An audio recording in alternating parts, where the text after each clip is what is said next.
টি-20 বিশ্বকাপ জয়লাভ করার পর জিম্বাবুয়ের বিরুদ্ধে 4-1 ব্যবধানে জিতেছে ভারতীয় দল। রোহিত শর্মা, বিরাট কোহলি এবং রবীন্দ্র জাডেজা এই ফরম্যাট থেকে অবসর নেওয়ার পর ভারতীয় টিমের কাছে নতুন চ্যালেঞ্জ হতে চলেছে আগামী টি-20 বিশ্বকাপ 2026-এর জন্য নতুন টিম তৈরি করবার। ভারতের মাটিতেই অনুষ্ঠিত হতে চলেছে টি-20 বিশ্বকাপের এই লিগ।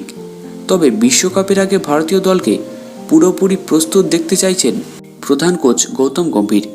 বেশ কিছু সূত্রের খবর থেকে জানা গিয়েছে, রোহিত শর্মার পর যোগ্য ব্যক্তি হিসেবে হার্দিক পান্ডিয়ার উপরে এই ভারতীয় টিমের দায়িত্ব তুলে দেওয়া হতে পারে।